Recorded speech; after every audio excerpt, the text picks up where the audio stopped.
일터 소명 묵상, 복 있는 사람의 인생길을 걷게 하소서.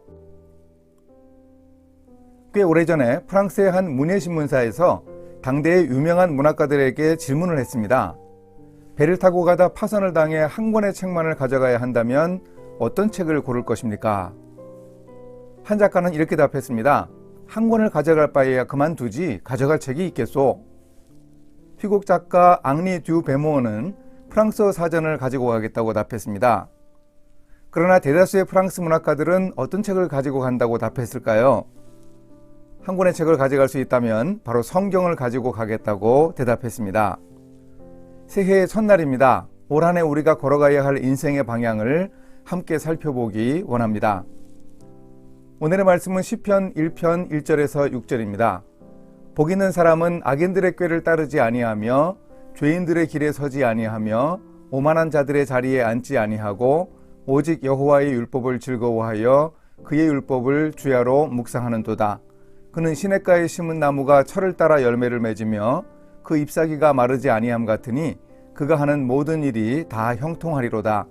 악인들은 그렇지 아니하며 오직 바람에 나는 겨와 같도다. 그러므로 악인들은 심판을 견디지 못하며 죄인들이 의인들의 모임에 들지 못하리로다. 무릇 의인들의 길은 여호와께서 인정하시나 악인들의 길은 망하리로다.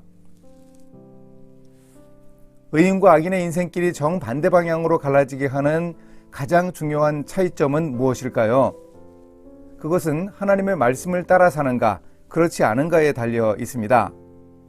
하나님의 말씀을 묵상하는 사람들이라고 해서 세상에서 특별하게 다르게 사는 것은 물론 아닙니다. 말씀대로 살려고 노력한다고 세상의 악에 영향받지 않고 살 수 있을까요? 우리는 세상을 떠나 살 수 없기 때문에 악한 사람들과도 함께 지내야 합니다.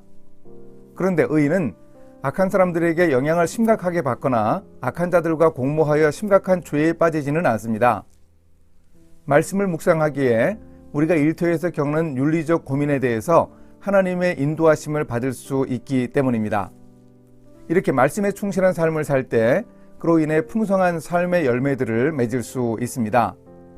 그는 시냇가에 심은 나무가 철을 따라 열매를 맺으며 그 잎사귀가 마르지 아니함 같으니 그가 하는 모든 일이 다 형통하리로다. 물론 이 말씀은 보편적 진리지만 윤리적 갈등의 상황에서 말씀을 따라 바르게 선택한 사람에게 늘 형통함만 따라오지는 않습니다. 형통에 세상적 성공의 의미만 담겨 있는 것은 아님을 우리는 유념해야 하겠습니다. 물론 장차 임할 하나님 나라에서 받을 것도 있지만 말씀의 인도함을 받는 사람에게 형통이 따라올 가능성이 많다는 점도 우리에게 위안이 됩니다. 반면 시편 기자가 말하는 악인은 말씀을 묵상하지 않는 사람입니다. 하나님의 말씀은 안중에도 없기에 자기의 꾀와 욕심대로 세상을 사는 교만한 사람입니다. 하나님의 말씀을 듣고 따르는 언약 관계가 형성되어 있지 않기에 악인들의 삶은 바람에 나는 겨와 같이 헛됩니다. 올 한 해도 하나님의 말씀을 삶의 중심에 두고 살기로 결심합시다. 복 있는 사람으로 시작해 악인들의 길은 망한다고 마감하는 시편 1편의 강한 대조를 마음에 새기면 좋겠습니다. 이렇게 실천하겠습니다. 새해가 되면 크리스천들은 신앙생활에 계획을 세우듯이 오늘 저도 말씀 생활을 계획합니다. 묵상과 통독을 꾸준히 하고 설교에도 집중하겠습니다. 작심삼일이 되더라도 실망하지 않고 다시 시작하면서 늘 하나님의 말씀을 묵상하며 일하는 사람이 되겠습니다. 함께 기도하십니다. 시간과 역사의 주인이신 하나님, 새로운 한 해를 허락하심을 감사합니다. 올 한 해 말씀을 통해 깨달음을 얻고 일터와 세상에서 말씀에 순종하기 원합니다. 그래서 복 있는 사람의 귀한 인생길을 걸어가게 인도해 주소서.